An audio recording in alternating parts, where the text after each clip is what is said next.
Hello guys, welcome back to my channel. Sorry for being inactive for such a long period of time. आप सभी का ज़्यादा time ना लेते हुए डायरेक्टली इस बात पे चलते हैं कि अब हम ट्राई करेंगे कि हम अपने चैप्टर्स को टाइम टू टाइम कवर कर लें। तो आज हम करने वाले हैं अपना चैप्टर नंबर 7 यानी कि अध्याय 7वां। इस अध्याय में भगवान श्री कृष्ण ने अर्जुन को प्रकृति और आत्मा के बारे में बताया है। जब श्री कृष्ण अर्जुन को ये बता रहे होते हैं कि योग से तुम ईश्वर को ब्रह्म को समझ सकते हो, तब अर्जुन पूछते हैं कि भगवान योग से कैसे समझा जा सकता है। तो ये उसी सब के उत्तर हैं। भगवान कहते हैं, पार्थ तुम ध्यान से मुझे कैसे जान सकते हो, मैं तुम्हें अब बताऊंगा। 1000 लोगों में से कोई एक ही व्यक्ति ऐसा होता है जो ये जानता है कि योग से मुझे पाया जा सकता है। जब ये करने में वो व्यक्ति सफल हो जाता है तो उन व्यक्तियों में से भी कोई एक ही ऐसा होता है जो असल में ये सत्य जान पाता है कि मैं कौन हूँ, मैं हर चीज़ का मूल आधार हूँ, मैं इस संसार का बीज हूँ। मेरी प्रवृत्तियों को समझना इतना आसान नहीं। मैं 2 प्रकार का हूँ, निम्न और उच्चतर। निम्न मेरे 8 हिस्सों में बंटी हुई है, पृथ्वी, जल, वायु, अग्नि, आकाश, मन, बुद्धि और अहंकार। और दूसरी है ईश्वरीय प्रवृत्ति, जीव रूप आत्मा। सभी प्राणियों का जन्म मेरे इन दोनों रूपों के मिलने से ही होता है। मैं ही इस सारे संसार का मूल हूँ। जैसे एक माला धागे में सभी मोतियों को पिरोए रखती है, ये सारा संसार मुझ में पिरोया हुआ है। मैं जल में स्वाद, वेदों में ओम, सूर्य चंद्रमा में प्रकाश, अग्नि में तेज, पृथ्वी में सुगंध हूँ। तपस्वी का तप हूँ, बुद्धिमान की बुद्धि हूँ। मैं सब में रहता हूँ। सात्विक, राजसिक, तामसिक भाव मुझी में है।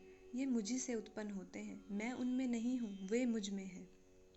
प्रकृति के इन्हीं 3 गुणों के कारण मनुष्य मुझे पहचानता नहीं, वह जानता नहीं कि मैं कौन हूँ।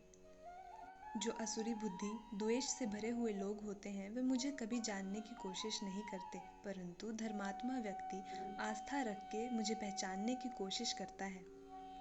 मुझ में आस्था रखने वालों को ही मैं भक्त कहता हूँ। मेरे भक्तों के भी 4 प्रकार हैं। मेरा पहला भक्त वो है जो विपदा में मुझे याद करता है। जब उसे कोई मुश्किल आती है तो वह अपने सुख दुख मुझसे बांटता है।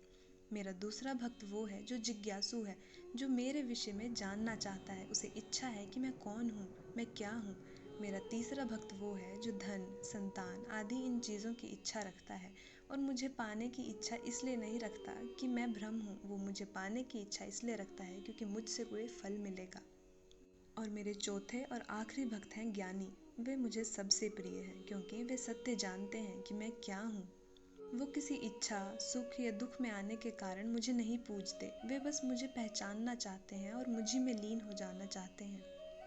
वैसे तो मुझे मेरे सारे ही भक्त बहुत प्रिय हैं, क्योंकि वो किसी न किसी कारण से अपनी आस्था मुझ तक पहुंचा रहे हैं। परंतु ज्ञानी मुझे सबसे प्रिय इसलिए है क्योंकि वह जानता है कि इस सारे संसार का आधार मैं ही हूँ। वे समझता है कि सब कुछ वासुदेव ही है। कुछ मूर्ख लोग अन्य अन्य देवताओं को पूजते हैं। उन्हें लगता है कि मेरे अलग अलग रूपों को पूजने से उनकी अलग अलग इच्छाएं पूरी होंगी। इच्छा के अनुसार अपने देवता को बदलते हैं, परंतु वे ये नहीं जानते कि अंततः उनका फल मुझसे ही होकर जाता है। जो देवता को पूजता है वो देवता को पाता है। जो मुझे पूजता है और मेरी उपासना करता है वो मुझ में ही रम जाता है। सुखों दुखों के भ्रमों के कारण ये मनुष्य मुझे रूपधारी मानते हैं, मुझे अन्य रूपों जैसा समझते हैं।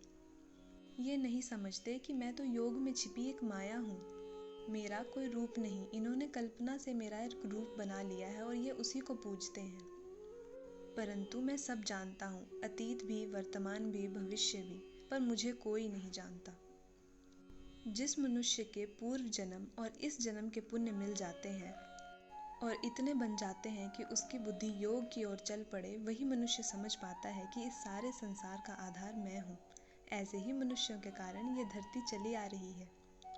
जो मनुष्य जानते हैं कि सब मैं हूँ, वह योग में लीन रहते हैं, उनका मन कहीं नहीं विचलता। ऐसे लोग अंततः मुझ में ही समा जाते हैं और ये जीवन मरण के चक्कर से बाहर निकल आते हैं। इस तरह के लोग योग में लीन रहकर मृत्यु के समय भी खुशी खुशी मुझ में ही रमे रहते हैं और यही मुझे सबसे प्रिय है। सो गाइज, ये थी हमारे चैप्टर नंबर 7 की ट्रांसलेशन, भगवान श्री कृष्ण और अर्जुन के बीच की बातचीत, जो आपको समझा सके कि क्या प्रकृति है, क्या आत्मा है, क्या योग है और क्या ईश्वर है। अब इस वीडियो में मेरा आपसे एक क्वेश्चन है कि इसमें मैंने 4 भक्तों की बात की है, तो आपको क्या लगता है, आप इन 4 भक्तों में से कौन से भक्त हैं, या कोई भी भक्त नहीं है, या आप ईश्वर को मानते हैं या नहीं मानते हैं? Please do comment about your views. Till then, wait for the next video. Like, share, subscribe also. Thank you. And Jai Shri Krishna.